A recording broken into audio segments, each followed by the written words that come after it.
Medina Munawwara के नवाही इलाके में एक नौजवान नौमान रहता था। नौमान एक खूबसूरत ज़हीन मगर दुनियादार इंसान था। वो दीन से दूर दुनियावी लज्जतों में गुम रहता और अक्सर गुनाहों में मुब्तला रहता था। शराब, जुआ और बेहयाई जैसी बुराइयां इसकी जिंदगी का हिस्सा बन चुकी थी। इसकी माँ एक नेक खातून थी जो हमेशा इसके लिए दुआ करती और इसे नसीहत करती कि बेटा, जिंदगी बहुत छोटी है, तौबा कर लो, रब की तरफ लौट आओ।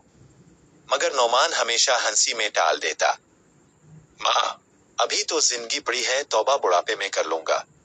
अपने दोस्तों के साथ बदी की एक महफिल में मौजूद था जब एक ज़ईफ अलउमर शख्स वहां आया। इसने निहायत नरमी से कहा, बेटा, क्या तुम्हें मालूम है कि मौत कब आ जाए? क्या तुम अल्लाह से मुलाकात के लिए तैयार हो? नौमान ने गुस्से से कहा, चाचा, हमें नसीहत ना करे, हम अपनी जिंदगी जीते हैं, अब जाए यहाँ से। बूढ़ा शख्स खामोशी से चला गया, लेकिन इसके अल्फाज नौमान के दिल में कहीं घर कर गए।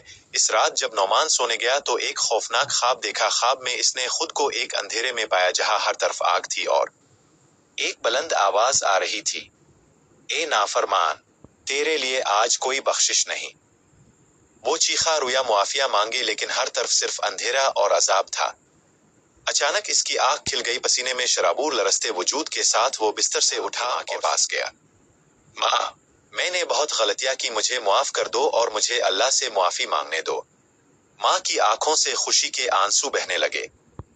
बेटा, अल्लाह बड़ा रहीम है, वो तौबा कबूल करता है, बस सच्ची नियत से पलटाओ। नौमान ने इसी वक्त गुस्ल किया, साफ कपड़े पहने मस्जिद गया और रोते रोते अल्लाह से तौबा की। इसकी आंखों से आंसू बह रहे थे और दिल से सदाएं निकल रही थी, अल्लाह, मैं तेरे दर का गुनाहगार हूं, मगर तेरा दर छोड़कर कहीं और नहीं जा सकता, मुझे मुआफ फरमा दे। इमाम मस्जिद ने जब नौमान को सजदे में गिरा देखा तो वो भी दुआ में शरीक हो गए। लोगों ने जब नौमान की तब्दीली देखी तो हैरान रह गए। वही नौमान जो कल तक गुनाहों की दलदल में था, आज नेकी की राह पर चल पड़ा था। नौमान ने अपनी सारी पुरानी सोहबतें छोड़ दी, दिन रात कुरान की तिलावत करने लगा, मस्जिद में सफाई करता, मिस्कीनों को खाना खिलाता, मुआफी मांगता जिससे कभी बदतमीजी की थी। एक दिन वही बूढ़ा शख्स फिर मस्जिद के बाहर बैठा नजर आया। नौमान दौड़कर इसके कदमों में गिर गया। चाचा, अब की एक बात ने मेरी दुनिया बदल दी। बूढ़े शख्स ने मुस्कुरा कर कहा, बेटा, ये तो अल्लाह का करम है, मैं तो सिर्फ एक वसीला था। नौमान अब ना सिर्फ खुद नेक बन चुका था बल्कि दूसरों को भी नेकी की तरफ बुलाने लगा। नौजवानों को जमा करता, उन्हें दीन सिखाता और उन्हें बताता कि गुनाह करने के बाद मायूस ना होना, क्योंकि तौबा का दरवाजा बंद नहीं होता।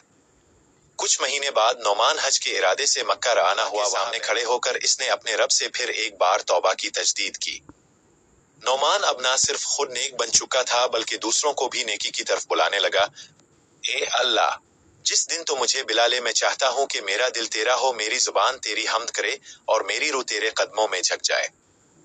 वापसी पर मदीना आते ही नौमान सख्त बीमार हो गया। चंद दिन बाद इसकी रूह परवाज कर गई। इसकी माँ के चेहरे पर सुकून था और लोगों ने गवाही दी कि नौमान गुनाहों से ताइब होकर दुनिया से गया और शायद अल्लाह के वलियों में शुमार हो गया।